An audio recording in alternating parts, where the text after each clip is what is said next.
Why? What is happening?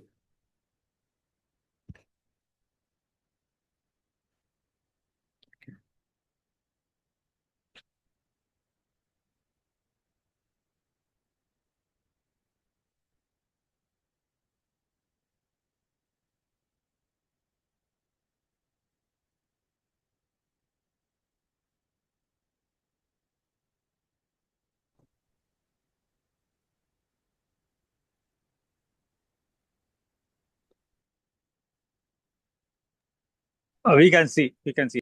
Okay, thank you. So make it right. Okay. Uh, Perfect. Good. Thanks.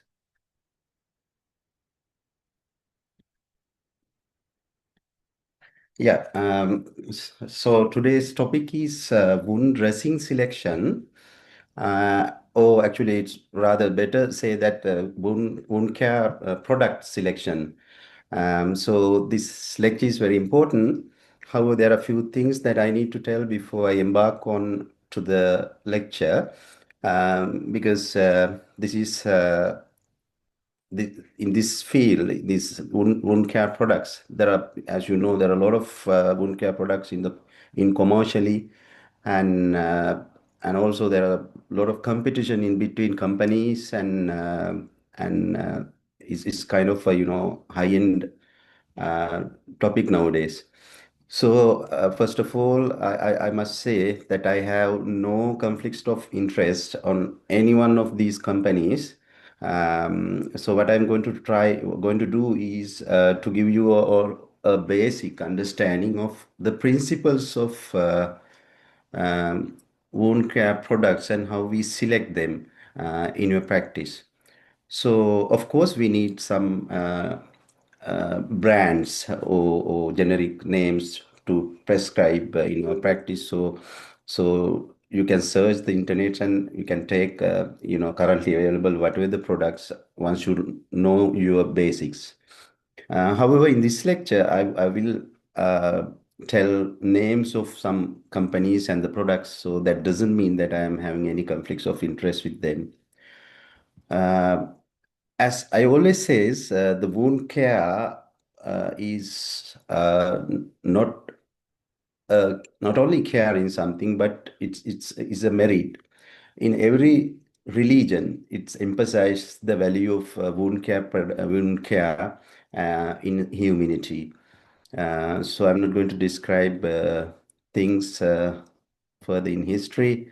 Um, I skip that one. And of course, it is a teamwork, right? So we must have everybody around to give a better care to the patient. Uh,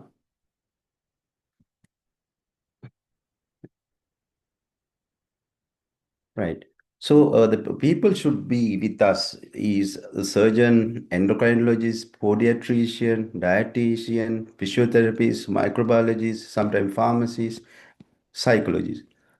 In our practice in Sri Lanka, we can't, basically practically, we can't talk to all these people. So, in other words, what I'm saying is sometimes we ourselves have to play the role of each these people. Sometimes we have to be a podiatrist. Sometimes be the nutritionist from ourselves, and we have to be the physiotherapist and and and also the psychologist. So please know a bit of around everything so that we can give holistic care, right? So this research is very important.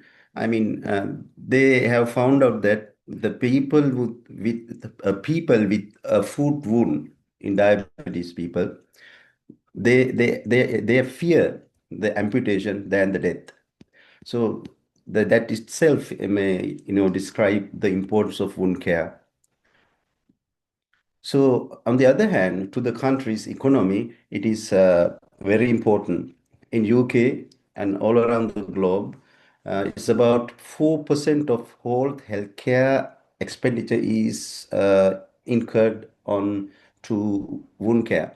But I don't know, in Sri Lanka we don't have statistic. I'm sure we don't spend that much of money on wound care. So that means it is basically ignored. So we need to have better system in our government sector as well as in private sector. That is the aim of this lecture, to give insight into wound care. Okay.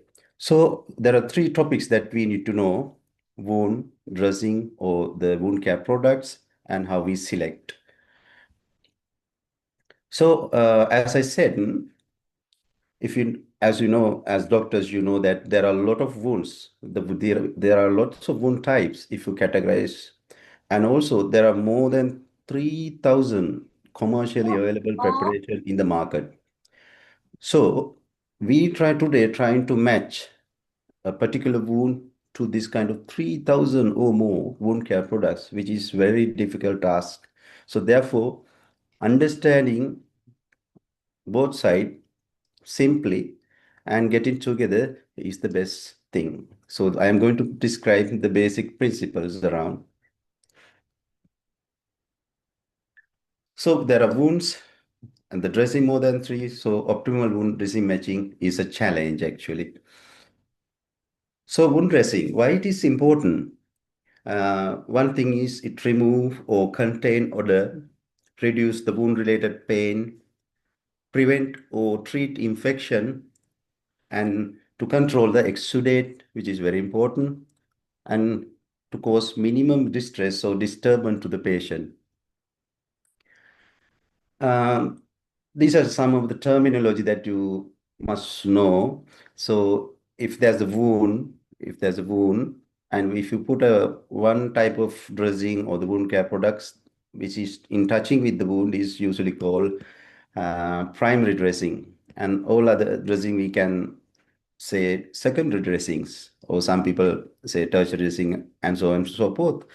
But remember, primary dressing, and there are things called primary dressing and second dressing. For example, sometimes I put gel into wound and cover with the sealer products above, and that is jelly is the primary dressing, sealer product is the second dressing, and so on. These are terminology. And also, since we're dealing with a lot of chemicals, and we should know these basic terms in chemistry. So uh, if you put a gas into a liquid, that is a medium, the gas is the dispersed space, it form a foam. So you will encounter a lot of foam dressings, right? If you put a gas into a solid, it is called a solid form. For example, aerosol, the scent that we use and all that. And if you put liquid into a gas, it could call liquid aerosol. Fogs, clouds, and all that are example.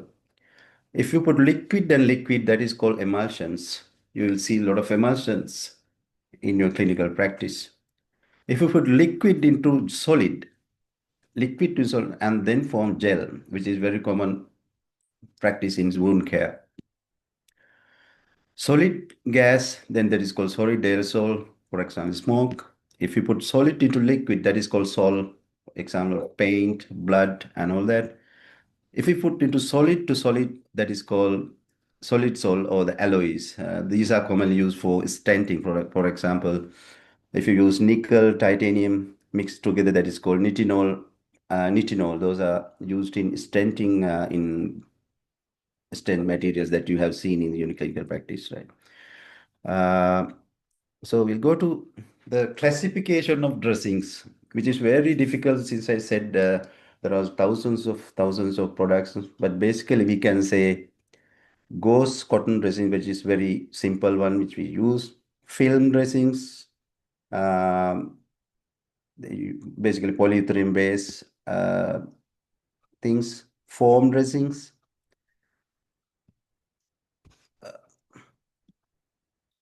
sorry, foam dressings, and then we can say hydrocolloid dressing. I'll come back to later. Hydrogels, hydrogels and alginate dressings. And there are many more, like even Vaseline that we use, paraffin gauze, are important sometimes. For example, in the finger injuries, Vaseline goes is very important. And the collagen base, the collagen sheets are available, granules are available, especially for the burns, we use collagen sheets. And the natural products like bee honey and pepper, latex, all these important. And there are advanced techniques. Um, Commonly available are the vacuum assisted things, PRP, platelet-rich plasma injection, other things like hyperbaric oxygen, peri-wound ultrasounds, and many more is coming, right? So we have to be very careful on selecting those things, right? So how we select the product, we have to uh, consider the wound characteristic and as well as the factors affecting healing. So, characteristics of the wounds, including the location of extent of the tissue damage, that is the depth, and the wound size, pace of healing. Probably in the last lecture you learned the pace of wound healing, and the level of exudate, which is very important, odor, infection, all those things. And later we need to consider, but it's not least, but cost effectiveness is very important. Nowadays, I have seen that is the one of the major factor where people use lots of high costly wound care products, but I would have been, cured with very simple methods and the very simple things. So it's important in terms of patient's economy. Uh, Patient-centered concern, as I said, psychology and everything is important and many other factors. So So how to assess the wound? So before selecting the dressing, you need to assess the wound. So a standard method is this time concept. Probably Dr. Tushan last time told you. This is very important. This is the standard thing where we assess the wound, how we assess the wound. Tissue, both around and wound, important. Not only the wound, but around the wound, like that is called peri-wound. The infection, you need to check whether the patient has infection to minimize unnecessary antibiotic and also use the antibiotic where it is indicated. Moisture is very, very important. That is probably the most important factor in wound healing. So, a researcher called George Winter in 1962 raised in his very important, or I would say it is a groundbreaking research, where he found that if you maintain the optimal moisture, it heals the wound twice as the wound which does not have moisture. So moisture is the most important thing. Moisture balance is the most important thing in wound healing. So E is edges are contracted, rolling, or undermined. So it is important to know that one as well. So tissue. If you get the tissues, we had to know what kind of tissue. So this is epithelializing pink and superficial. So this is epithelializing thing. So this very quickly heal. Usually what I use sometimes collagen resins or silver dressing like Acticode, or we can simply put Vaseline gauze and things like that. So this is how you identify the epithelial tissue. And then these are necrotic tissue. There's a black. They need to go. I mean, we have to remove them. So these are slough, yellowish, right? They are thick clumps, so sometimes mucinous.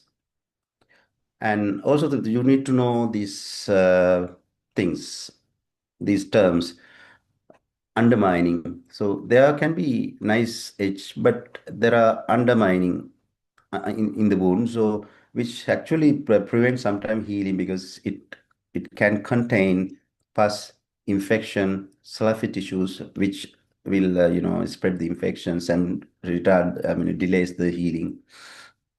The second thing is the tunneling. In these tunnels, you can have pockets of pus and necrotic ligament tissue, which often cause heavy exudate, infected exudate, and delays the healing. So, identifying, undermining, and tunneling is important. The time shortfall, the tissue infection, moisture, edge is the standard one, but this is the one what I use during my clinical practice. And also basically, if you think that is same as above, but this is easy. If you see a wound, see whether it has a slough or it has a granulation tissue in between. So in other words, whether the wound, the percentage of slough to granulation tissue. If you get the wound, this wound has almost 100% granulation, sorry, slough tissue, and this has about 60%, and here 100% granulation tissue. So our target is to make the wound this like this to make it healthy granulation tissue. So if you see a sloughy bone, you need to remove them. If you see a granulation tissue, then what you should do? So if the granulation tissue there, our target is filled. So we need to either put a skin graft, or you can make a, like further healthier by using uh, normal saline. Don't put any cytotoxic material like betadine, hypertonic saline, all these things can kill the granulation tissue. If it is over-granulated, then we have to reduce the granulation tissue, maybe by hypertonic saline, maybe by the betadine, and maybe by putting copper nitrates and all these things, right? Or compression bandage. The second thing is exudation versus dry wound. Um, Excuse me, give a minute, right? Okay.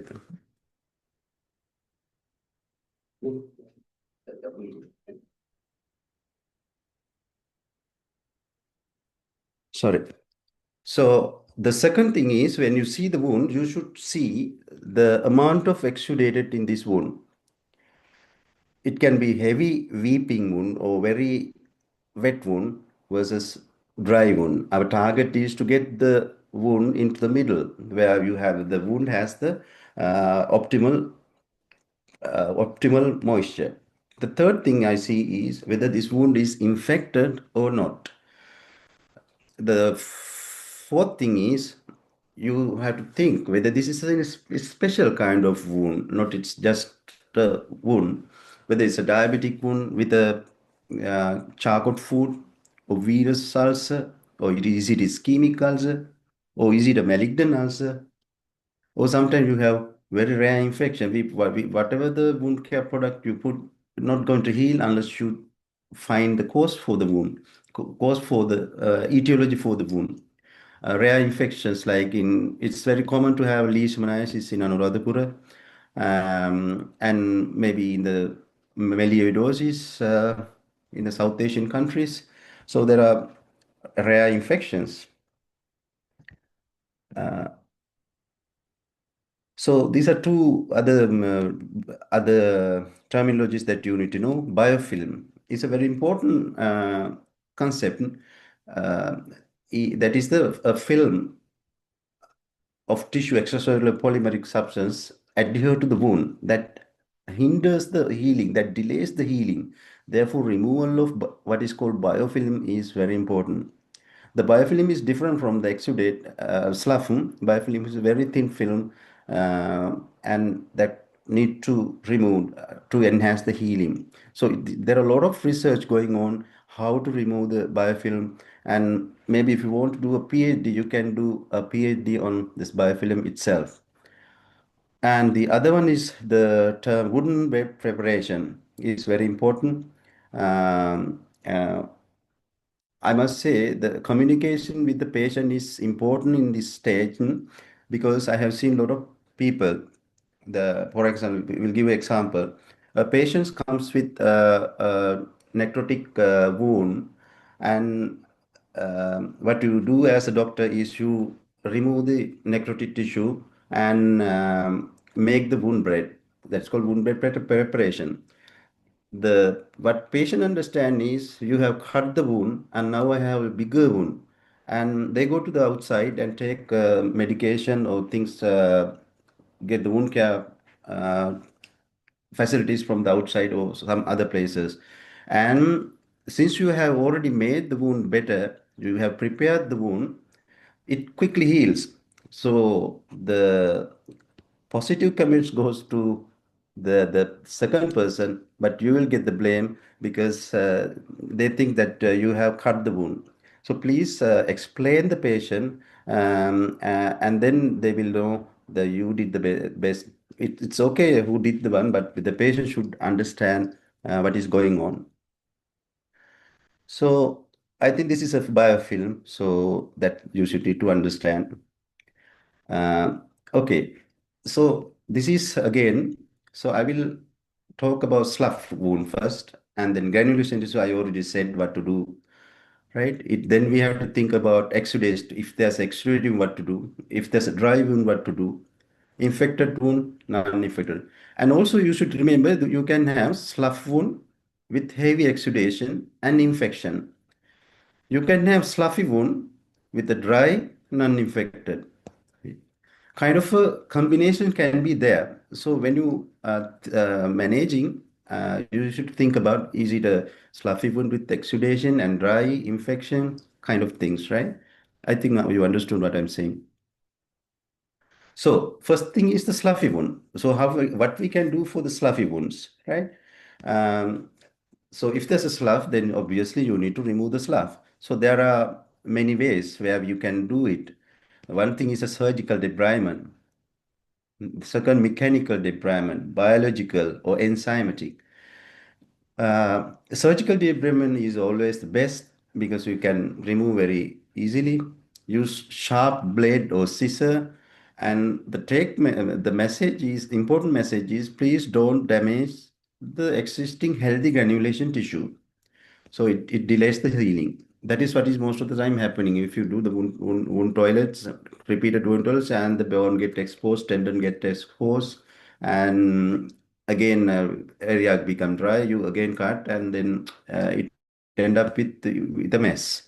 So keep and respect the granulation tissue, and at the same time remove the necrotic and sloughy tissue.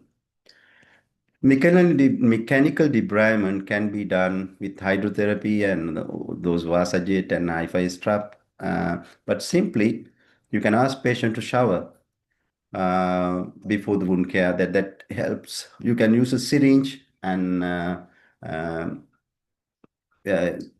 and do the same thing again. And this is very simple, wet to dry dressing. So you put a saline wet or hypertonic saline wet dressing over it. You once it dry, you remove it, and again put a moist one. And once it dry, you remove it, and by that way, you can remove the slab. This is called wet to dry dressing. These are very simple, low cost, but works very well. And biological is maggot therapy, as you know. The commercially available maggots are there. You can put them. It's painless. Only thing, the patient's compliance is very low. You can. These are the commercially available thing. So they chemically they debride, they remove the bacteria. They also change the pH of the wound, and they also found to have releasing the growth factors like chemicals, and they also ingest microorganisms. And also that the fourth thing is enzymatic slough removal. You can put enzymes to digest, and thereby you can remove the slough. Commonly, the collagen is like if they extract from the Clostridium bacteria and many other bacteria.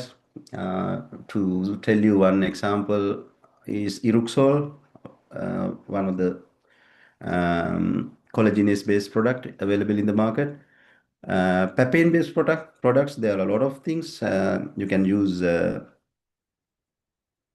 right? And many more, right?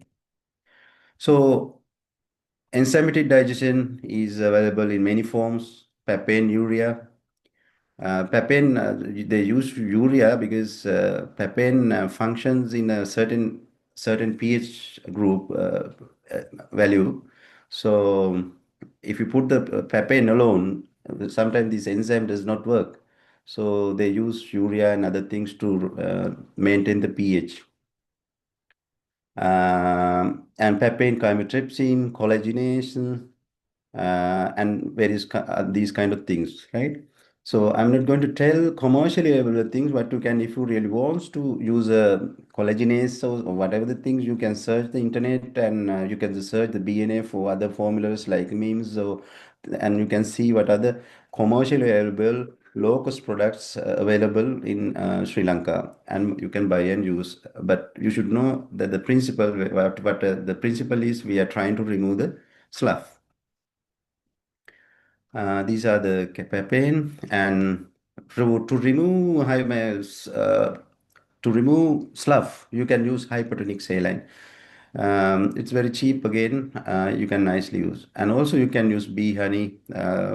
In Western countries, actually, Manuka honey is Manuka bee. That is from the New Zealand is the one which use.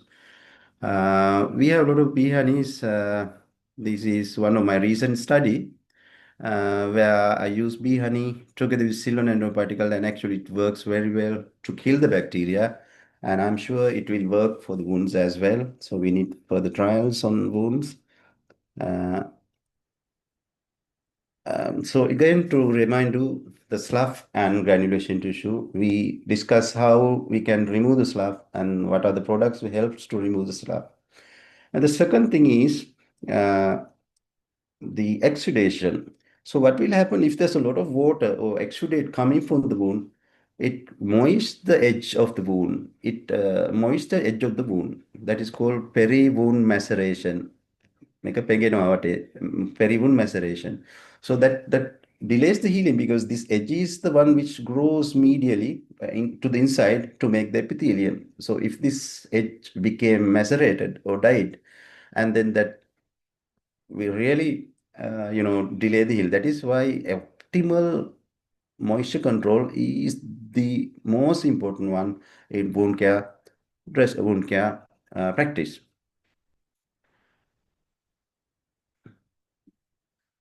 So if there's a high exudate levels can also lead to malodor, wound pain, enlargement of the wound, protein loss, fluid electrolyte imbalance to the patient, delayed healing, as I said, and also local wounding infection, and also important that it soil the clothing and beds. So what we can do to reduce the exudate if there's a very high exudative wound. So alginate actually absorbs lots of fluid. So they are made from seaweed. Um, So highly absorbed, it can absorb up to 20 times of its weight. So there are lots of commodity available products you can go and search. If you really want, you can use. Uh,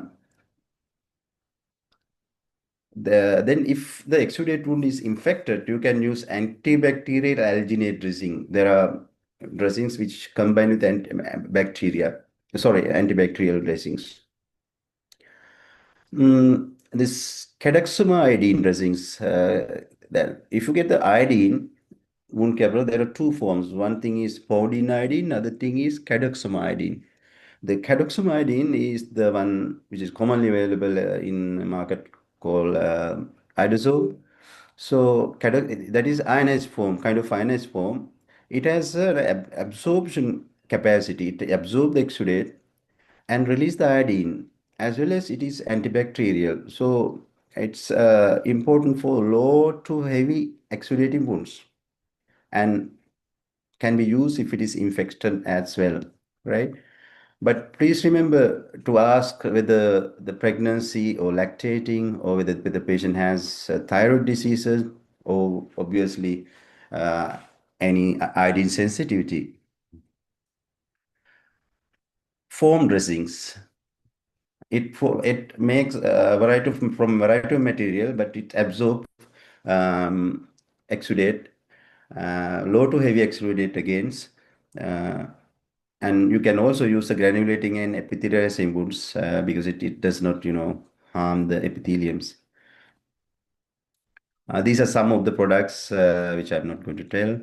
Gelling fibers, there are fibers you can put into the wound and then it make a gels that we need absorb the fluid and make a gel. It is important to remember that once it made the gel, you have to remove it. If you keep it further, it will damage the peribone, right? So to tell you some trade names like Dura fiber, and there are many more, right? Hydrocolloid dressings you can use. They absorb moderate exudated wounds. Um, Right, and also you should remember that now the patient has high exudative wound. You put a algae dressing, and now the moisture is controlled. Now you can't, you shouldn't use it continuously because if right, then if it is now granulating, then no other dressing needed. Just saline is enough, right? You get a soap for culture and prepare the patient for skin grafting or allow secondary healing. These are some of the other products hydrocolloid available. Collagen powder, uh, also they are combined with sometimes antibiotic. Collagen sheets also there for we use for the burns and abrasions sometimes, but we have to use very early, uh, and actually it gives very good cosmetic results. Again, remember slough, granulation tissue, exudate to dry. So we talk somewhat about slough, granulation tissue, exudate, and dry wound. And what we could do for dry wounds. You can put a normal saline to make it wet. Hydrogels. There are a lot of hydrogels available in the market. You can put hydrogels to make it wet, like Intrasite gel, Pyrrolone, Metrogel, and various of them can be either just gel or with antibiotics.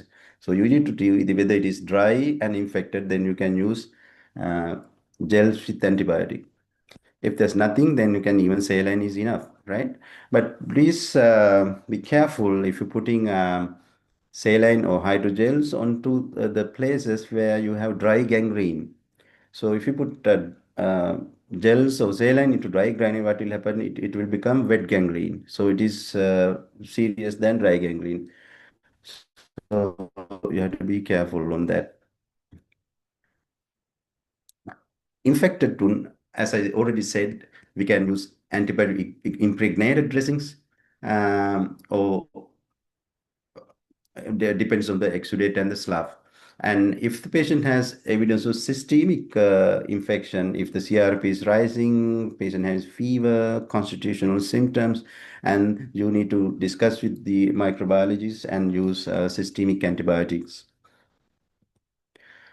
This is very important, especially palliative care and bed source management, the malodor control. Because the quality of life of the patient is also important. Therefore, these are the ways we can use, especially the dressing with charcoal, activated charcoal. You can use it, absorb the odor, adsorb, actually not the adsorption, malodor, and also you can use metronidazole. Even oral metronidazole significantly reduce the wound odors. Um, Again, please remember these things. And there are many more advanced dressings like WAC dressing, negative dressings. So they significantly improve the healing, but nowadays it's very costly. Uh, you can think about with that you can discuss with the patient, and you can think about the vac dressings. And also there are surfactant wounds, surfactant-based wounds that helps to remove the what I call previous the biofilm, and then by thereby increasing the wound. There are a lot of surfactant-based cleaners like those Timpiro gel and Prontosan. That's a commonly used nowadays, and it is polyhexanide plus betaine surfactants um, that reduce the biofilm, right? If you see a wound with the biofilm and some slough, and these products are excellent actually. Acetic acid, 0.5 to 1%. It lowers the pH, and it's very much helps against pseudomonas. Um, Yeah, so as you know, acetic acid is vinegar or vinagre. So approximately in vinegar, the concentration is around about 5%. So before using, you can dilute it to about to 0.5 to 1%.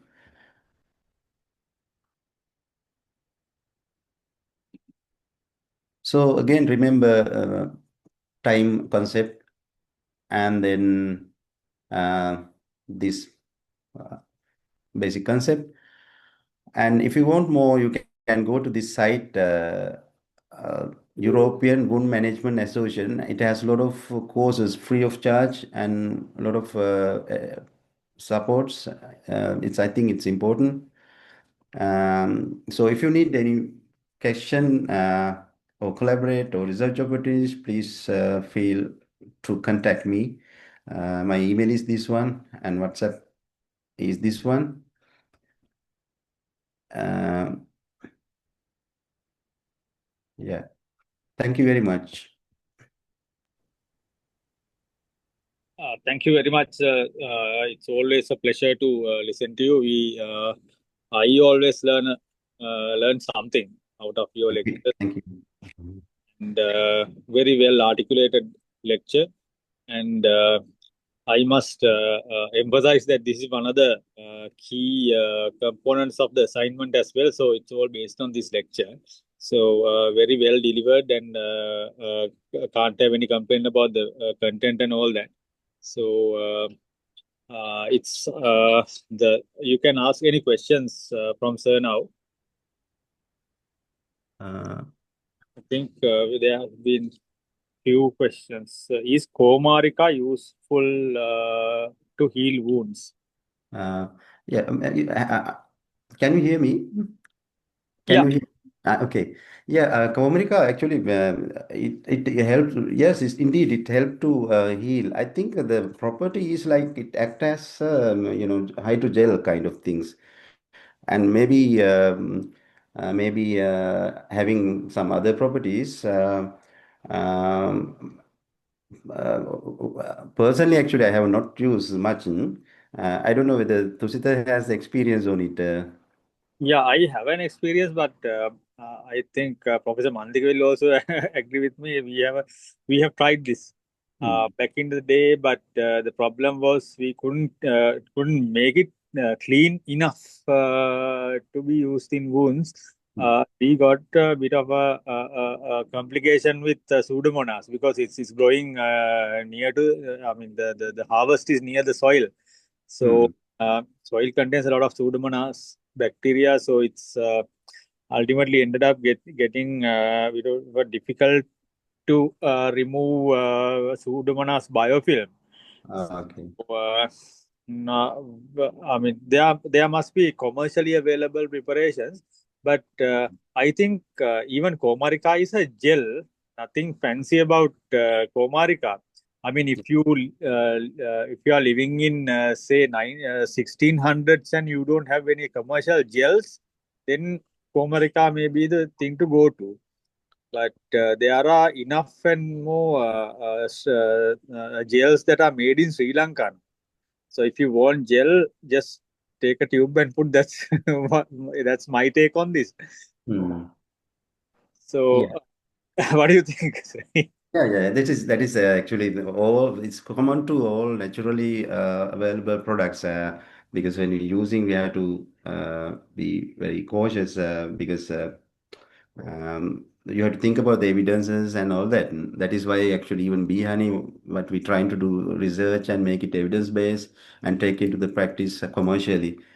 So it's important. Yeah, so to add to the Manuka honey has research. Mhm. Pro- it has been proven in research. No, the Manuka honey has some research basis. Yes, exactly. So Comarca, I don't know now. That this is what we were also trying to do research. So these are the problems that we faced. So I mean, Comarca is end of the day gel. That's the key takeaway message. That's if I have to say. Yes, exactly. Shall we go So to the next question? yeah, sir, can you explain a little about home dressings? Yeah, that's a good question. Hmm. What do you think, sir? Yeah, it's very important concept in these days because uh, because of the commercial value, cost effectiveness. So I always encourage patient to get the home care because first time we manage the patient and we make the wound bed prepared, and then uh, we can ask patient to do the wound dressing at home, and but regularly we have to see the patient in regular intervals. That is very important. Yeah. Yeah, exactly. That's what I think. So also the home dressings are very good. I mean, people don't have to come and wait in a queue, Hmm. and it has to be supervised. Exactly. Yeah. So the next question is, could you please explain how the tunneling is managed? Yeah, this basically simple. I mean, if the tunnel is there, you have to open it, or you can scoop it and see what is there. So if the tunnel is there because something is there that won't prevent that prevents granulation tissue formation. So if you put a scoop or maybe cotton bud, you can take a soap for the culture and you can open the tunnel well and then it will heal. Yeah. So the next question is, can't we use iodosob in pregnancy? That is, I think it is to be used in caution. Yeah. If you see the guidelines, you can see that. Yeah. Yeah, so there are other things that you can use rather than iodosob or even de-sloughing and all that. There are other ways and means of doing it, and it was discussed actually in the lecture. Hmm. Uh, so anything else to add? No, that's because we have to be, if there's a caution, then it is a caution. So we shouldn't, try it and see better to use an alternative. Yeah. So, sir, when we use normal saline for dressings, do we need to do daily dressings or EOD? So this depends on where the indication is, right? So uh, then where we can use what is the indication for no, normal saline dressing. One thing is what I use is when there's a nice granulation tissues, right? So of course when you use we have to do it either daily or EOD. Depends on the amount of exudate and the other factors, right? So, the next one is how to manage a bed. So, I think we should General. post. Yeah, it's a complete lecture. Mm. Next week there's a complete lecture by Tushan on this. So, I think it will be discussed in enough and more detail. Yeah. So, uh, sir, can you explain a bit about rotational dressings, indications, mechanisms, and when to stop? Mm-mm. Rotational dressing actually we use for pseudomonal infections, and so the basic concept behind is now if you use one type of dressing wound care products, it kills a certain type of bacteria. And next day you put another dressing, kills a certain type of bacteria. And the third day you put another type, and it kills another type of bacteria, thereby helping very quickly to gain back to the normal. I think there's no particular date where you should stop. Once your purpose is served, you can stop it. Yeah. Tushan, do you have anything to add again? Uh, Basically, that yes, once the mechanism is basically corrosives attacking the biofilm, and Hmm. the dressing changes actually reduce the bio burden, the bacterial burden of the wound to a level that the granulation can survive and epithelialization can get in. So that's basically I think that's the goal. Okay. Uh, so the bioburden, once you attack it with various other modalities, says you are using various other artilleries to damage the biofilm and reducing the concentration of the active bacteria. So ultimately, it will fall down and they will accept the defeat. So at that point, you will see, you won't see greenish discharge. You will see a clear reduction in slough and the drainage and odor and all that. So I think at that one particular point, you can say now it's almost done. So then you can try to change into something else. What do you think? Yeah, yeah. That's the perfect explanation, man. Kusita. So the next one is how can we decide the frequency of changing of dressing? That's a very important question. Yeah. Uh, Tusita, can you explain that one, please?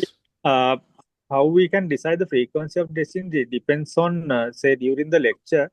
Uh, Uh, you have heard it's a saying that how what's the drainage, whether it's infected, whether they are slough and all that. So first of all, you have to have a list of problems that the wound has. I mean, we have talked about the patient. Patient has another set of problems. Now we are talking about dressings today. This is not the holistic approach. We are talking about the wound and wound bed and all that. So there should be a problem list about the on the wound bed, and you should have clear goals, clear achievable goals on what we are going to do within the next few weeks or so.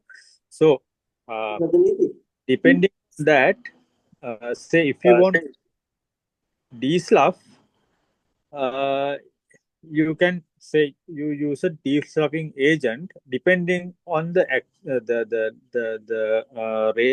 time of action or T half or whatever of that particular choice of yours. Then you can change the dressing at those intervals. So if it's infected, so depending on the bioburden and the effectiveness of your choice. So if you are using something like well penetrating silver resin, say if I allowed to say Acticoat, so say Acticoat, it can hold on for about 4 days. So can change in 4 days. So like day before, if you want to be cautious. So and if your wound bed is well granulated, finely red granulation tissue, and you want to promote more granulation or epithelialization, of course, and your drainage is quite less, so you can put up you can use some sort of a dressings to get absorb most of the moisture and give a little bit back, some sort of a foam dressing, I suppose, or a hydrocolloid, and keep it for 1 week. Yeah. Don't damage the bed. repeated dressings in that scenario will further damage it. And the other aspect is the if you are using say acetic acid, Milton solution, betadine, those things actually they will be there for about 8 hours, maybe a day, maybe 48 hours. So eventually they will decay, and they are be only water. So at that point you have to change. The other thing is odor, or say a lot of drainage uh, you can't manage, and say depending on the patient factors as well. It's say if a very well granulated epithelializing wound, but still the patient is working, and he gets a lot of ooze. So then you have to go for a suitable dressing change regime. Maybe not touch the primary dressing, just change the uh, rest of the thing, because to just not to damage the uh, epithelialization and the granulation tissue, and not to disturb the wound bed. So, anything else to add? No, it's good explanation. That's basically the question was about the frequency of dressing, no? Yeah. Yeah, because So, it's depend on, as you said, it depend on the wound type and the stage and the wound care product that we use. So yeah, so we have to think all three factors and together to decide the frequency. And there's another thing to add, like, say, if you are treating ischemic wound, which you should not be, Hmm. the vascular surgeon has seen, and he has planned out an intervention for within next 2 weeks. So the patient, if he comes to you for repeated dressings, so the target should be to get it dry as much as possible. So at that point, a dry dressing, when it gets wet, you have to change. So, and say just a bit of betadine paint and dry dressings, and non-tight, just loose dry dressings, until we are just maintaining it until the intervention is done. No cutting, nothing, just maintain the wound. So at that point, maybe the dressing change can be uh, twice twice a day, just to make it dry. So that's a bit of a extreme situation. Uh, Very rarely we get it. So anything else we should talk about on this? Uh, yeah, I think that's all. Ne? Yeah. So have we answered BDG Pereira, Dr. BDG Pereira? Have we answered your question? Are you happy or are you Yes, confused? yes, sir. Thank you very much. Yeah. Okay. Okay. Thank you. So the next question is how we can decide the free. Yeah, that's the thing. So yeah, please explain how to select a dressing with I think what he's saying is dressing for a wound with exposed bone. Yeah. Yeah, that's very important and very challenging problem. The best thing that I seen is the back therapy. And some people actually they put some drilling on the bone, and which granulate, which helps the granulation. And also the important thing is that you shouldn't allow the periosteum to die. So you have to make it optimally moist. And very quickly we have to cover it. The surrounding wound should be healthy and make it granulate, prevent infection, and do early whatever the covering. You can sometimes put the flaps in, and all these things. It depends on the how much exposed and what part of the bone.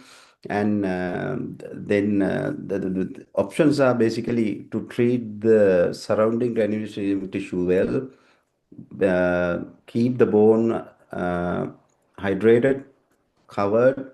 And the second thing, the back therapy is important, and the early tissue coverage is the important, probably with the plastic flaps or whatever. Yeah. Tushita, can you add more, please? I think it covers everything. The moisture is the key, and WAC and early tissue cover. I think yeah, that's what crosses my mind as well. So let's move to next one. So how often should hypertonic saline dressings changed for slough removal? Yeah, and that actually you have to do below, I mean, frequently, maybe daily, because otherwise, it won't, you can keep it 2, 3 days. One more thing that I think I forget to tell you, if you put in a dressing, for example, if you put a wet dressing and for the exudating wound, and if the dressing is soaked to the outside, then don't wait to remove it and put a new one. For example, there is a if you have a infected paraumbilical hernia repair, you probably seen there a lot of exudate. So you put the dry dressings and once it is soaked, quickly remove it and then put it. For example, if it is soaking in 1 hour, then remove it 1 hour. Your question is, about the hypertonic saline frequency. So it depends on how amount of slough, but at least I think we need to remove in daily.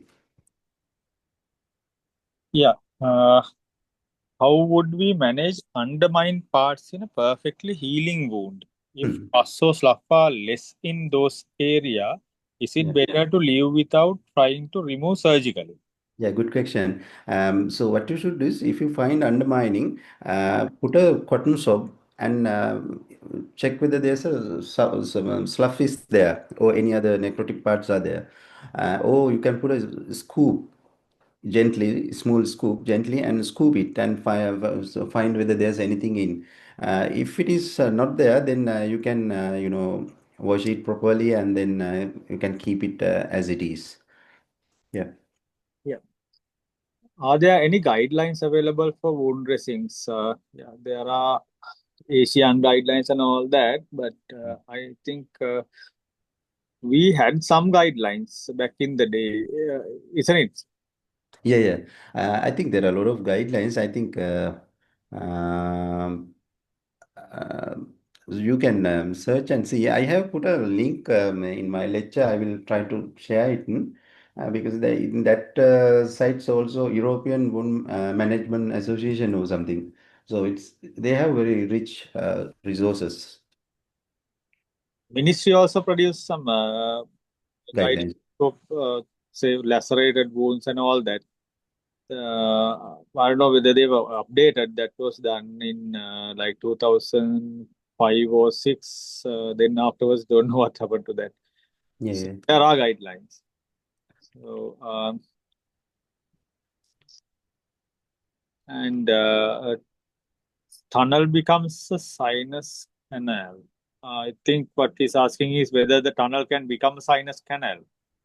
Yeah, basically the terminology is same, I think, kind of, it can happen because, but if you, properly scoop the, slough tissues from the tunnel and clean it and put some, appropriate dressing like gels or something, depending on the exudate, and then it will fill and it prevents sinus canal formation.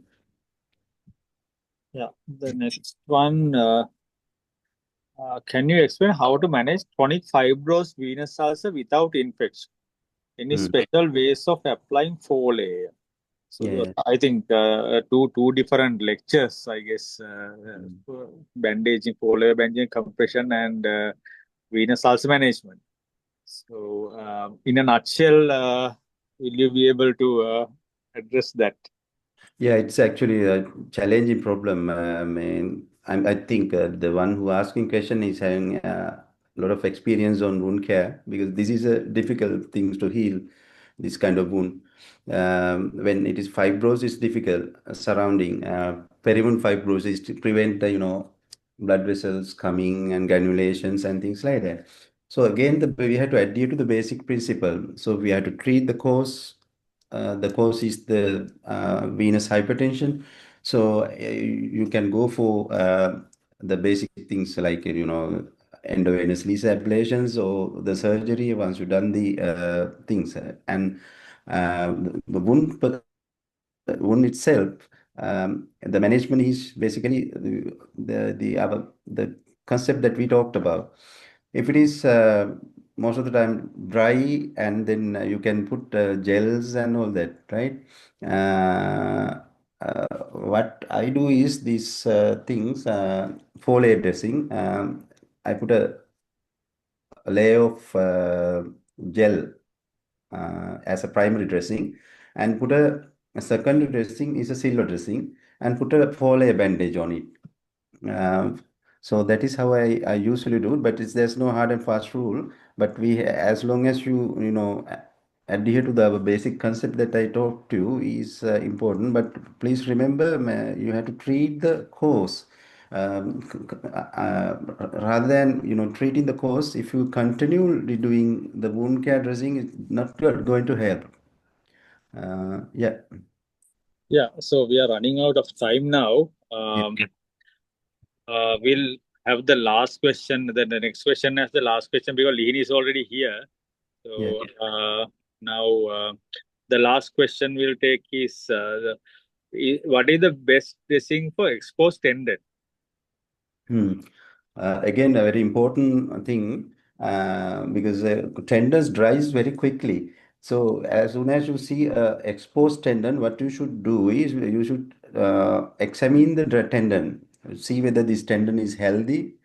If it is not healthy, whether it is dried, or if it is infected. So you have to diagnose it. So if it is dried, then you have to, basically sometime we have to remove the superficial part.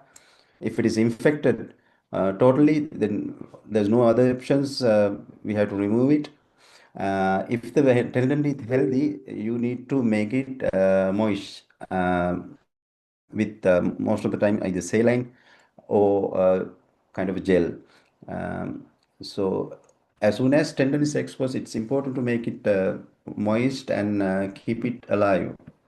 Otherwise, we have to remove it. Yeah. Tusita, do you want to add anything? Hello?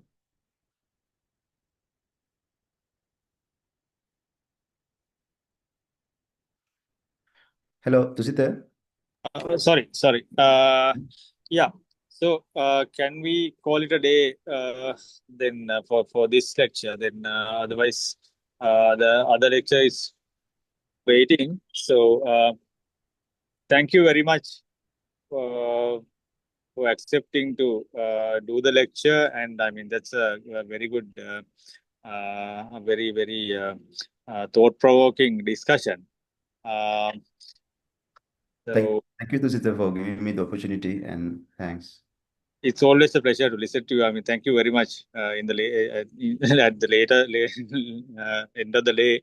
So again, thank you. So we will now invite Dr. Lihini, who is into palliative. She's a physician. Uh, Currently, she's doing the PhD in palliative medicine, and uh, she is uh, she's actually researching into, I think, to palliative aspect of wound care as well. Uh, so more good things to come from her. Uh, I Over to you, Lihini, for your lecture. Thank you. I'll just share my screen.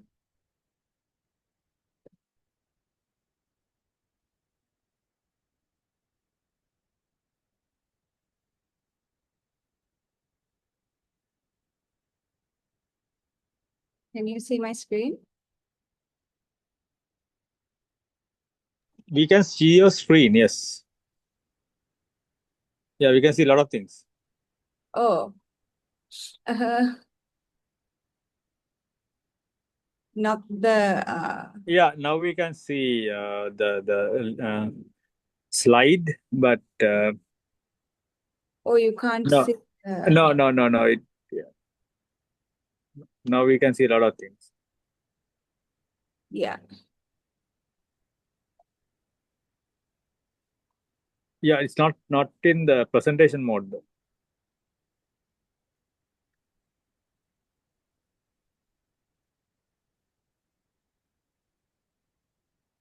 Now? Yeah. Fine, perfect. Okay. Thanks.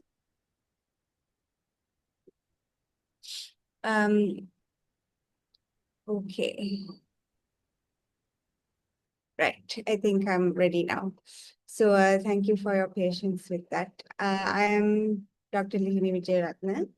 Thank you for having me here today, Dr. Susita, for introducing the basic concepts of palliative care and how they relate to wound care. So I was listening to the last lecture as well, and Dr. Kitsiri has provided a very in-depth explanation, details about the wound care aspect of things. But this lecture is now to see how this fits into what palliative care is and what are the palliative care aspects we can bring into when we're managing wounds in a patient.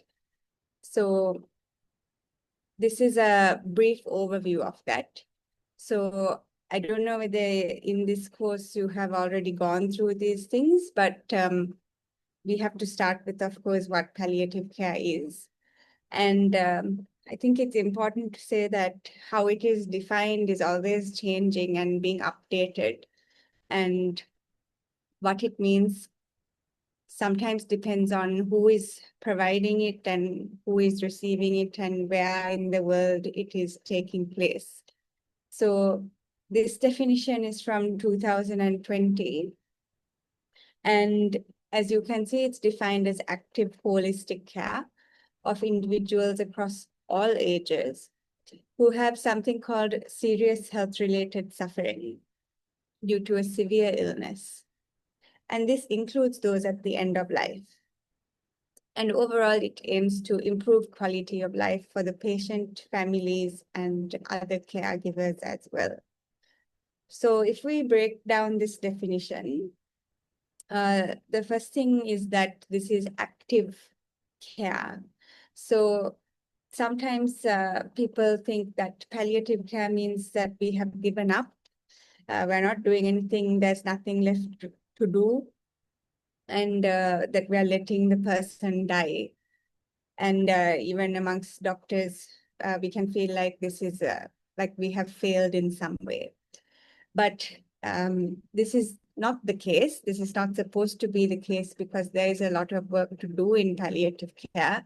So it's very much an active process where we're actively trying to reduce suffering and improve quality of life. And this is done in a holistic manner. So holistic meaning not just treating the illness or the disease, it's treating an entire person as well as others around them, particularly their family. And there can sometimes be a large group of people surrounding that patient as well. And this is achieved not only by addressing the physical problem, so in this case, of course, the wound, but any other physical problems as well, but also by addressing the person's mental state, their spiritual needs, their social situation, and their financial situation, at least thinking about it as well. So the other part of this definition is that, as it says, this is for people, anybody of any age, so children or old person or anybody in between. And it also, here we talk about serious health-related suffering due to a severe illness. So what does this mean? So a severe illness is an illness where there's a high risk of death, or it's an illness that's affecting that person's quality of life, affecting that person's ability to function. and they have a lot of symptoms from their illness, which is called a high symptom burden. So, for example, for someone with wounds, the commonest symptoms are pain, odor, and discharge or exudate bleeding. So, if they're having all those things, then and they can also be having a lot of psychological distress with that. That all is the symptom burden of this condition. But the severe illness also causes something called a treatment burden. So that is the person needing a lot of hospital appointments, clinic visits, multiple admissions, needing lots of procedures, taking lots of tablets, and all of those things are also affecting their quality of life. So this severe illness, so that is what we're talking about, but also the other thing when it comes to the severe illness is caregiver stress. So if the person who is looking after the patient is going through a lot psychologically and physically and financially, those are also the kinds of ways that people will suffer from this severe illness. So palliative care is not just for people who are actively dying in that last phase, the last few days of life. This is people even in the last year or several years of life. And we are treating patients plus their families. And so who should get palliative care? So of course, we're talking about wound care here. But when we go back to that definition, we can think about what are these severe illnesses that can cause serious health-related suffering. And here are the common NCDs, which are actually the biggest problem for our patients today. There are, of course, infectious diseases as well, like, for example, advanced TB, but today we're focusing on NCDs. And people will often think about cancer when we talk about palliative care, but all the other common NCDs, also those patients do end up needing palliative care. So heart failure, lung failure, kidney failure, liver failure, neurological disease, so that's advanced Parkinson's, dementia, multiple sclerosis. And then there's frailty as well, which is mostly for older people, but can even occur for younger people who have lots of comorbidities. So diabetes and hypertension are not on this list, but very much included because those conditions will lead to these organ failures eventually. And this figure on the right that you can see, this is showing how people will deteriorate and die from these different illnesses. So this dark blue line is what cancer is commonly regarded as, although that is also changing with the changes in the treatments available. So traditionally, people with cancer will be okay for some time, and then suddenly they go downhill very quickly.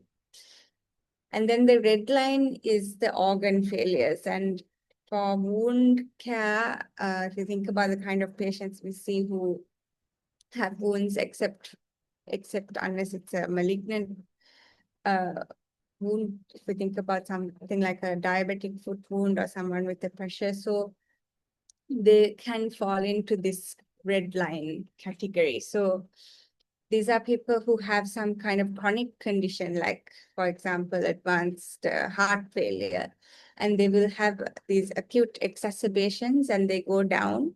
And then when they come up, they don't improve completely to what they were. So every time they go downhill more and more, and eventually they die. And then the green line is frailty or dementia, which is very vague and unpredictable and slow. So the red line and the green line, it's actually difficult to predict, how it will happen for that person. But we know that eventually they will deteriorate and die from that illness. And so we say that palliative care should start at the time of diagnosis of this severe illness. But of course, the first time we meet somebody who has, diabetes, for example, we're not going to be telling them that. But what we mean is that over time, as this disease progresses, the focus shifts more to the palliative side of things rather than the curative side. So it's a gradual process, which requires lots of conversations with the patient and the family about the fact that these conditions are not curable, and that we focus more on their symptoms and making them comfortable and improving their quality of life. So it's a gradual transition. These patients, as you can see in the bottom, there are these terms: stable, unstable, deteriorating, and terminal.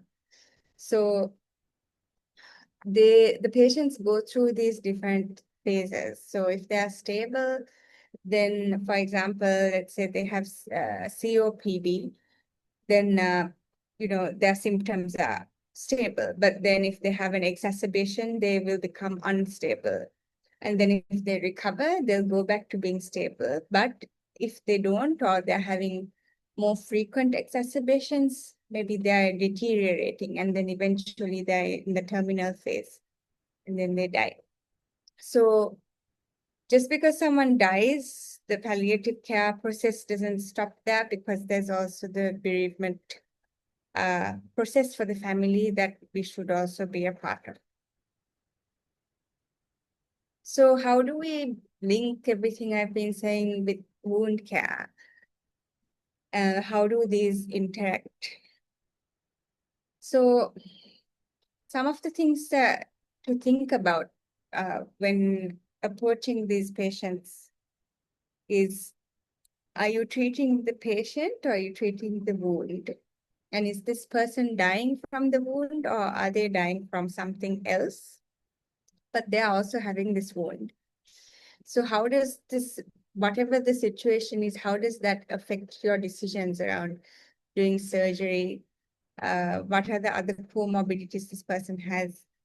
How does this fit in with the wound care? So certainly in palliative care, some of the things we'd be thinking about are, like I said, treating the symptoms of the wound, like pain, discharge, and offensive smell. People who have these kinds of wounds might be pressure sores or malignant wounds or diabetic wounds. I'm sure that there are many others as well that will have been discussed. These patients have all the problems to do with the wound, but then they also have a lot of financial problems, the severe treatment burden. They have to keep coming for appointments. The caregiver burden is huge. Caregiver, family member does all the washing the patient at home. It affects their relationships, marriages, social stigma. So the care of the wound is a part of a much more complicated picture. And the patient is very likely to have other comorbidities like advanced diabetes, kidney disease. And how do you make the decision about the wound in the context of all those things? So this is not something that anybody does alone. This is supposed to be done with other team members, other healthcare teams, as well as professionals, and ideally the patient and the family as well. And even without doing, a lot of higher training or anything in palliative care, it is possible to provide basic palliative care, because ultimately it is a good, high quality standard of care that we should really be giving, anyway, whether we call it palliative care or not. Some basic things that, a health professional can do. So simple things that showing kindness and care, showing respect and empathy for the patient and family, doing a basic examination, providing reassurance, explaining things, giving advice on what they can do, simple things. And of course, treating the family as well. So they need to know what's happening. They want to know what's happening, and they want to know that they're doing everything they can, their best for the patient. So we have to help them in that and support them. Plus, they need a lot of emotional, psychological support, which can also be provided by other people, not just us, but other people in their social network as well. And then how do we treat the patient? So we do all the things we normally do for the patient, but there are some extra things like asking, what do you want to know about your illness? Is there anything you want to know? What is important for you? Are you living for you to live, as happily or as well as you can? And obviously they'll say, I want my wound to go away. But besides that, is there anything else? If they're the person earning the money, the breadwinner at home, then they'll want to keep doing that if at all possible. Or if they're a mother or a grandmother, they'll want to keep helping to look after the children. So those things are very important, that if we can try to help them achieve that goal, then we should. And anything else that they want to do before they get sicker, like to go on a pilgrimage or sort out any property matters or legal issues they're having. So these are conversations, and we also have to think about their symptom burden and their treatment burden. So these are conversations that do take more time. Of course, time is something that we are all struggling with, but at least a few minutes, extra to allow a question to be asked and to answer it, to allow them to say what they are thinking, or to discuss options and deciding what to tell to who and in what way and how much. So these are all things that they don't happen immediately or in one go. They're supposed to happen over time, slowly over several visits, as you build up a relationship with that patient and family. And we're treating the patient and the family, but we're balancing lots of different things. So again, it's not something that is meant to be done by one person. And there's no one specific right way to do it either. It changes depending on the situation. And finally, so because we're talking about wound care, it's good to talk about interventions as well. So there are lots of questions that need to be asked regularly. As the patient situation changes, and depending on what the intervention is, like it can be a small thing like a dressing change, or something bigger like a surgery or starting someone on a NG feeding. So there are regular questions that need to be asked. Is it needed? For how long? What's the indication? What kind of education does the patient or family need about this? Do they know why it's happening? What are the other options? When will it be reviewed, this intervention? We are always thinking about benefits and risks, but what is the burden of this intervention? Like when we were talking about burden of treatment, it's the same thing. And how will this affect the symptom burden for the patient? Will it help, or will it worsen the treatment burden? And are there alternatives that might be simpler and still effective? Are we treating the patient by doing this intervention? Are we treating the family? And what are you treating, the wound or the patient? And like I said, at regular intervals, to think about how should it be continued, or should it be stopped? And if so, how do you stop it, and who do you speak to at what point? So that's a brief overview of palliative care as it relates to wound care.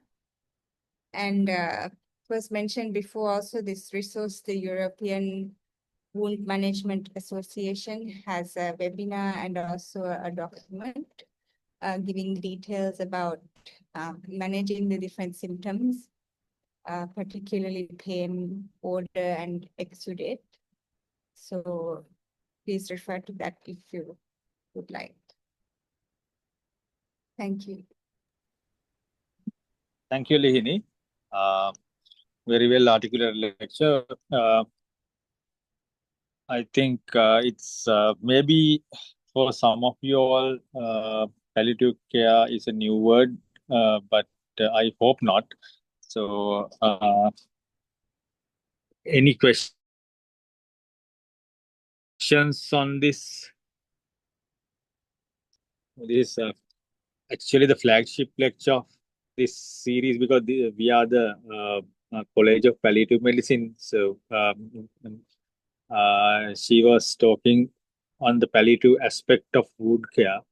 So, from last year only we started this lecture because we thought this is a necessity. Anything you want to ask?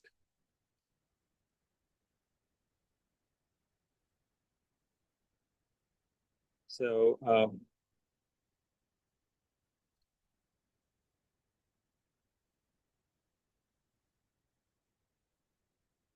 seems everybody's clear on what you spoke, Lini. So, Yeah, no problem. so I mean, I think it's probably they want to rewire their brains into how this come into wound care. So actually speaking, wound care is part. It's actually palliative. It's a palliative process, if I may say. And even for even for wound patients, palliation is a must. They have a lot of problems. Say pain, same principles apply, and say pruritus around the wound and all that. Same principles apply. The agony, the social problems, the religion problems, the nutritional problems, all that. And the holistic care is basically provided in a sort of a palliative manner, even if you don't appreciate it. So, Yeah. anything to add with your experience?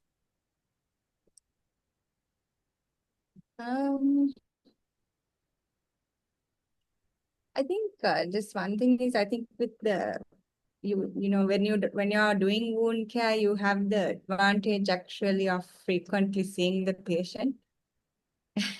You know, for the wound dressings can be you know at least once a week, right, or thrice a week even.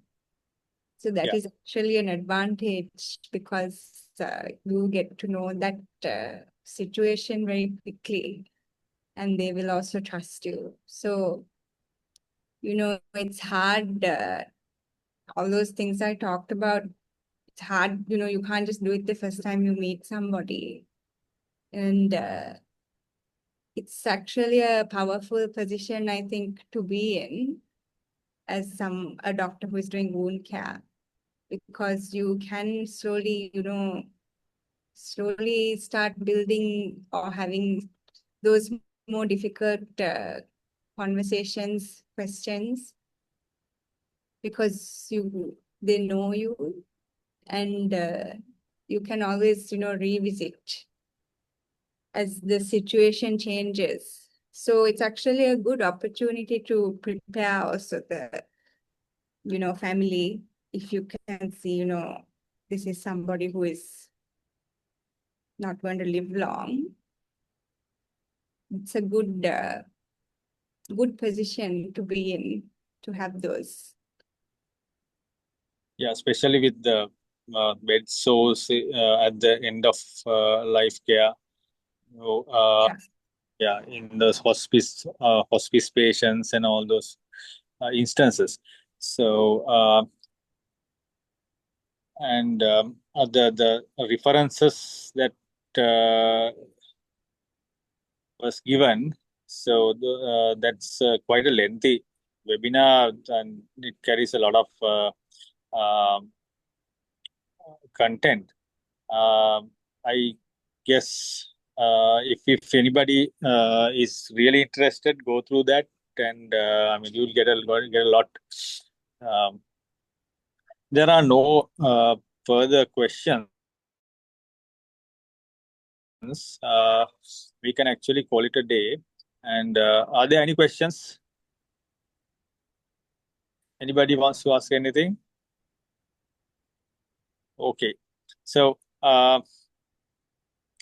Lihini, yeah, very thankful that you could join. I mean, we know you are engaged in a lot of things and in a very kind of difficult situation you joined.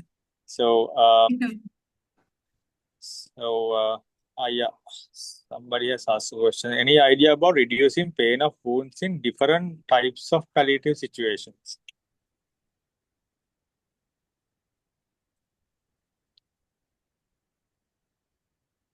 Yeah, I mean, you can also probably answer that, no? But I think it's just having a strategy. So normally with pain, we talk about non-pharmacological and then pharmacological approaches. And one thing to think about with the wound care is the pain of the wound dressings as well. And is there anything that can be done before the wound dressing to reduce that pain? So if there is a pain analgesia that the patient is taking for the, that can be given, an hour before or half an hour before the wound dressing, something like that would, help a lot with the pain of the wound dressings.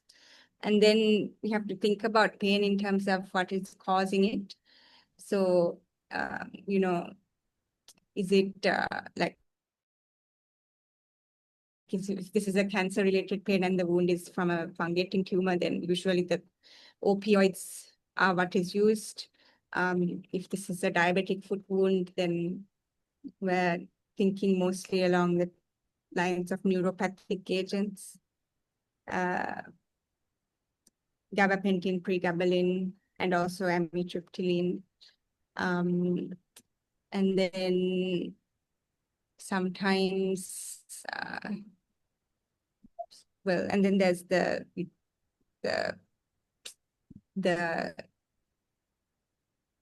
depending on the cause of the wound is how you would approach the pain. Would you add anything more to that? Yeah. Now, say it all depends on what level of pain the patient is perceiving. Like you have to use the pain scale 1 to 10. So you can look it up how the pain scale works. So the maximum pain they have ever encountered is 10. So out of the varieties. So depending on that, you can use the WHO ladder. The basics are the same.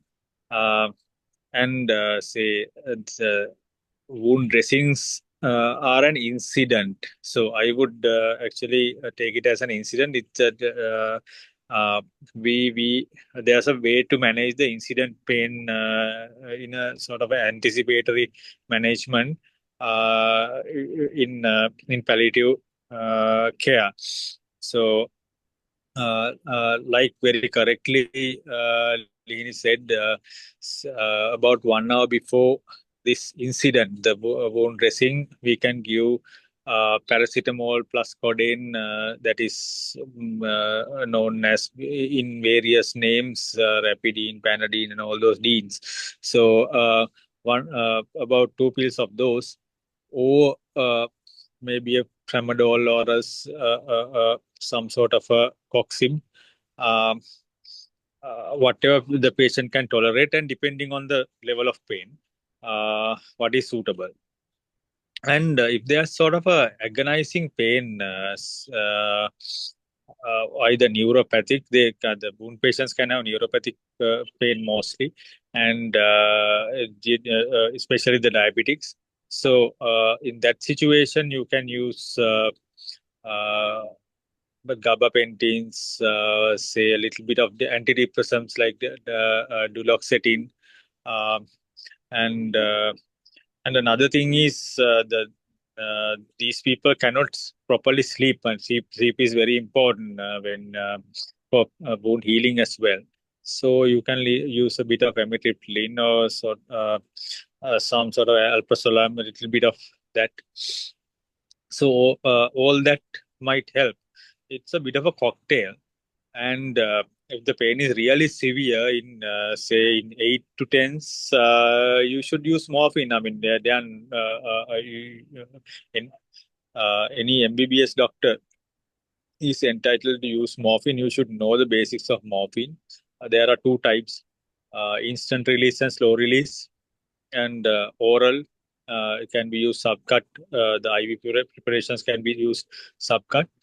OIV, IV is quite dangerous, but I mean, the morphine is a very safe drug. You can use it until the pain goes, or the patient has some somnolence. You mean patient is sleeping. So sleepiness comes before the respiratory depression. So it's safe to give until he's a little bit sleepy. That's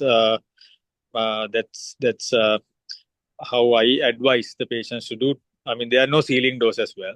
So if it is really severe, you can use morphine, no problem. And it's a bit cardioprotective as well. It's vasodilatory, and even for ischemic pain, it works. So I don't know what you asked about the different types of palliative situations. Of course, cancer pain, again, bone pain, all those things need, say, cancer pain. Basically, we go for morphine or tramadol or something like that. Some opioid dealing with opioid receptors. Bone pain, of course, we have the diclofenac sodium and those type of medication. And I can't see the name of this is number 10, I think. Have we answered your question? Is there anything else in your mind?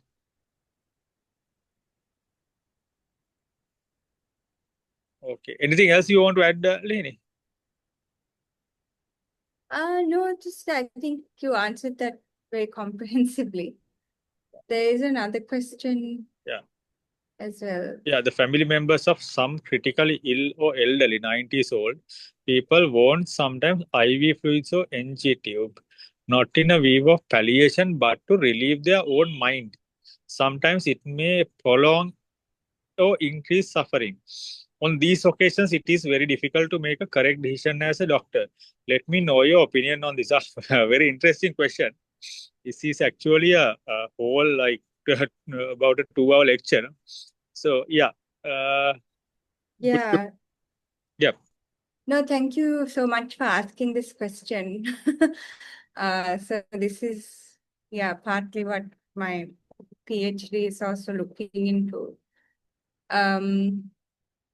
So I think one thing is we have to think about why the family members are, wanting these things done. And one reason is, yes, they want the person to live. They want them to live as long as possible. but they also believe that by doing this, by giving IV fluids or NG feeding, they believe that the person's hunger and thirst is being relieved. That's one thing which we know. We know that people who are in this situation, they are usually not feeling hungry or thirsty by the time they come to this kind of terminal, critically ill state. But the family members don't know that. So they are suffering a lot when they are watching their loved one, and they believe this person is hungry and thirsty and can't have anything. And then they also feel that if they don't ask for these things, that somehow they are doing something wrong, doing something bad. They are not doing their best by that person.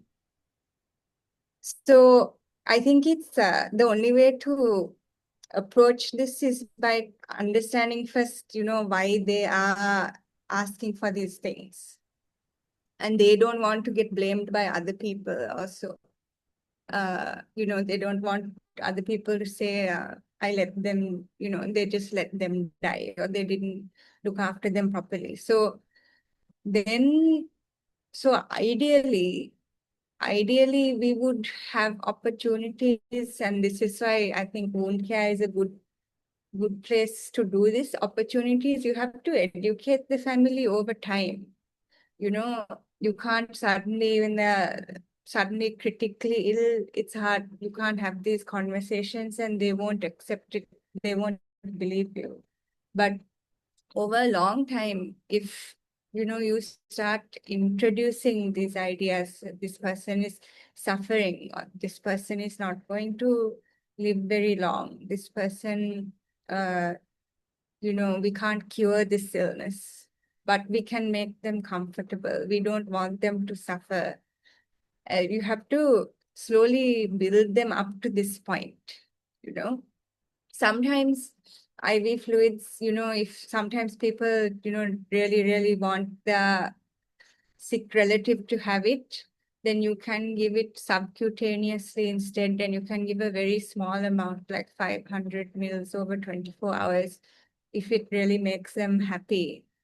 But you can say, there is a risk of shortness of breath, pulmonary edema, or risk of them having difficulty breathing, risk of their leg swelling. So we will monitor for these things. And, if they are showing any of those complications, then we will have to stop it. NG tube is more difficult to deal with. And sometimes you just have to see what you can do, instead of the NG tube, can you give them anything by mouth, any kind of fluid or food, because even if they get a small amount by mouth, that can help the family to feel better. So anyway, I think it's a very difficult area, but I think we need to understand what's going through the family's mind. We need to ideally prepare them and educate them early. And, like wanting to feed a loved one is a very basic human need. We want to feed our children, and it's the same, with our elderly parents also. It's how we show that we care. So we need to get the family to understand, the patient is not suffering by not doing this. And if we are, particularly trying to put in tubes and put in needles, that it can cause them pain. And the family also needs to understand that this person is not going to survive, because if they don't understand that, or they're thinking somehow I can save this person, then it's hard for them to accept it. But if they are really explained to them, this person, we can keep them comfortable, we can make them feel less pain, But at this time, what we need to do is, give the family things to do. You spend time with the patient. You can wet their mouth with gauze. You can, ask the priest to come, tell other family members to come and see the patient. You give them other things to do as well. It helps them, rather than just sitting there. It helps them to deal with that difficult emotions. Yeah, it's a very difficult question. And there is no one way to approach it. But anyway, now he has asked that on this occasion, it's very difficult to make a correct decision as a doctor. Now, I may ask Dr. T.G. Tennakon, what do you think is the correct decision? Do you have any opinion on the correct decision of this? I mean, the way you have written it, I think you have something in your mind. I was thinking that the suffering shouldn't be prolonged or increased. And what So Madam said you, also correct. Yeah. no, the point is that you have something in your mind. Yeah, we all do that. My approach is, say, this is where all the learnings from behavioral sciences and communication skills and all those things come in. So, I mean, you have to now say if this patient is known to you, you are acting like the family doctor or the physician, or say somehow other is known. So at that point, you can have a good conversation because the rapport is already built up. So you can continue with this. But if suddenly the patient appears out of nowhere and there's is from that bunch of people who has the unmet need of palliative care, so then it's quite a difficult situation. So so going back to say a non-patient, you can set it up. Say you remember the Breaking Bad news sort of setup. So you can go to that and let them sort of have a bit of a discussion, and with good real life or say out of say religious context, you can take some examples and very slowly encourage them to think in what I mean to explain and put everything on the table. Like, this is what's going to happen if you do this. This is what's going to, these are facts, and so you can put some understandable examples as well, and let them decide. Don't impose your idea on them. Just let them decide if they want. I mean, if this patient comes to me and with my best efforts, I cannot convince them to go for what I need, say the to reduce suffering and give something only subcutaneous or sort of as Daily said. But if they want this,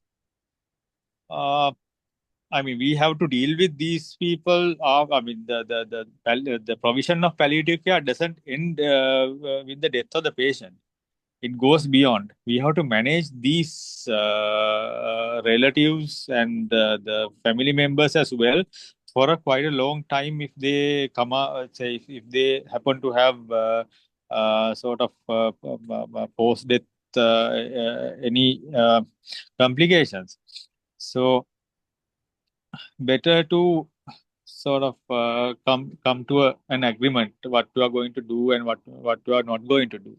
I mean, this should have happened well before, uh, like sort of a care planning, and the boundaries have to be drawn. This is where we stop curative intent. This is where we stop treating. So that sort of thing. So have we answered your question? Yes, sir, I got the answer. Okay, thank you very much. Rini, there's another question. Uh, Dr. Sadiq would like to add one more point to Madam's lecture. The psychological approach to patients with large wounds and bandages. They are really frustrated. What's your view on it?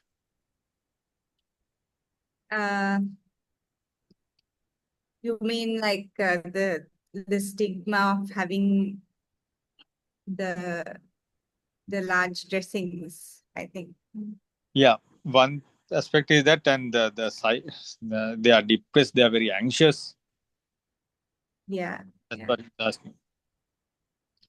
Yeah, I mean, understandably so, right? Especially, I mean, especially if, even with their work, it can, they can be, if they're having to go to work, I mean, not so much if they're very sick in palliative care, but, if they're in business or something and they have to be going out and this is large wounds and bandages, they can't wear their clothes properly. People will be looking, people will be asking, will affect their sense of identity, how they see themselves and how other people also see themselves. And can't wear shoes, can't wear the right trousers if you're a man, and then, it can smell. So it really, really would be impacting their quality of life.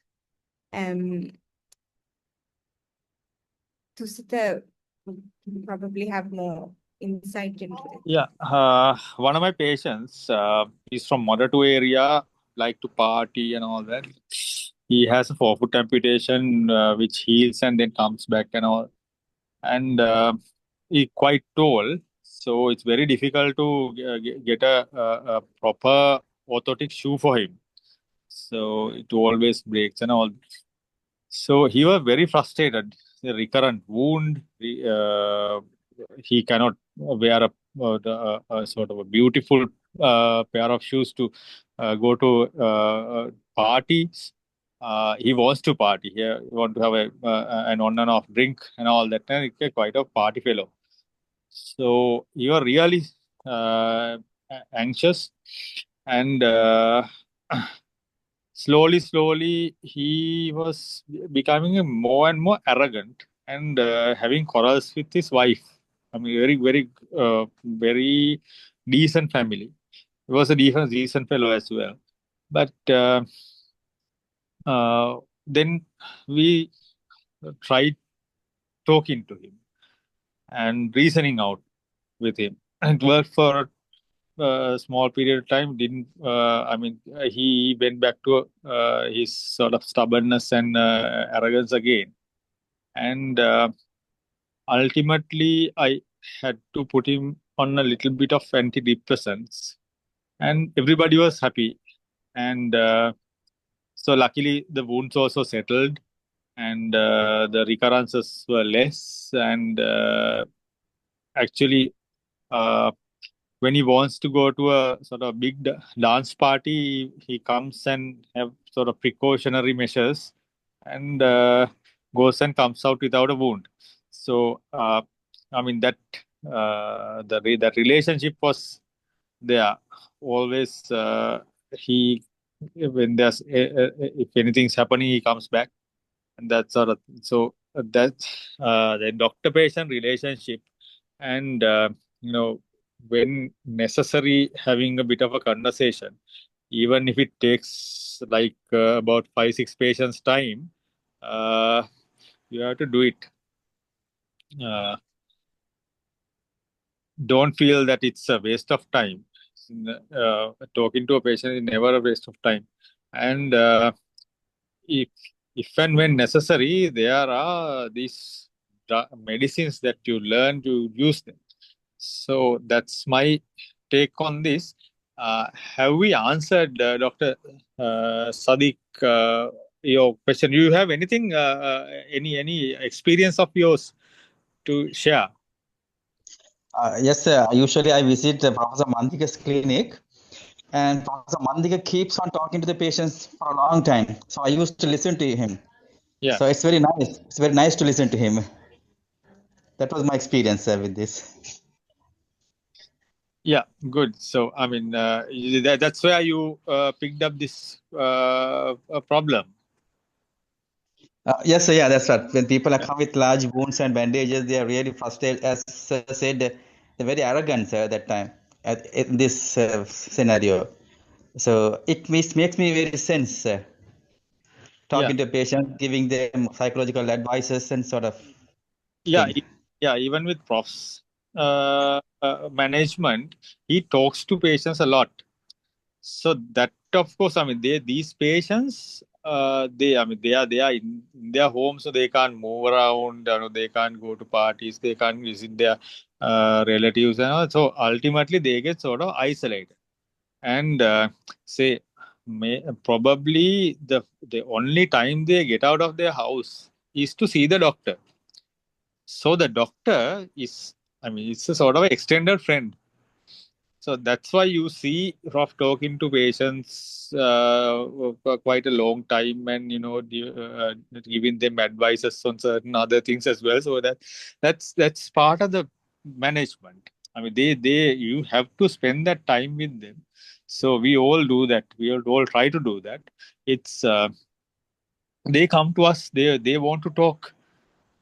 This is a big event in their weekly routine. It's a big event to go to doctor and say, if you just put a dressing and just send them away, I mean, that's quite a very rude thing to do.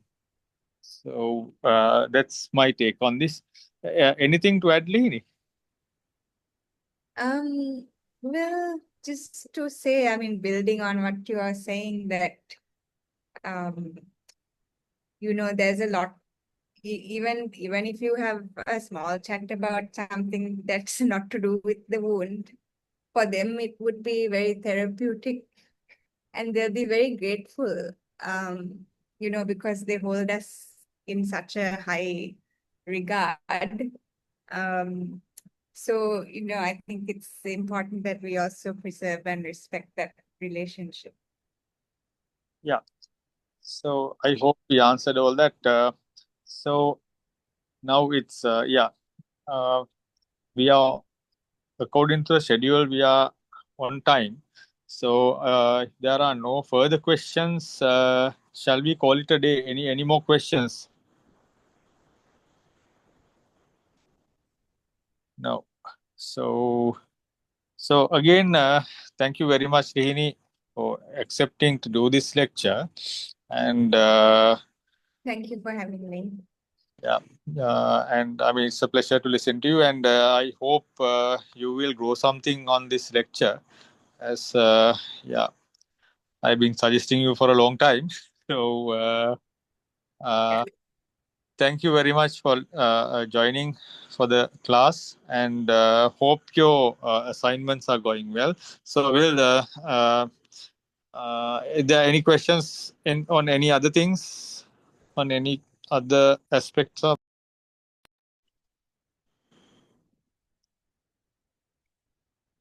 Okay, no.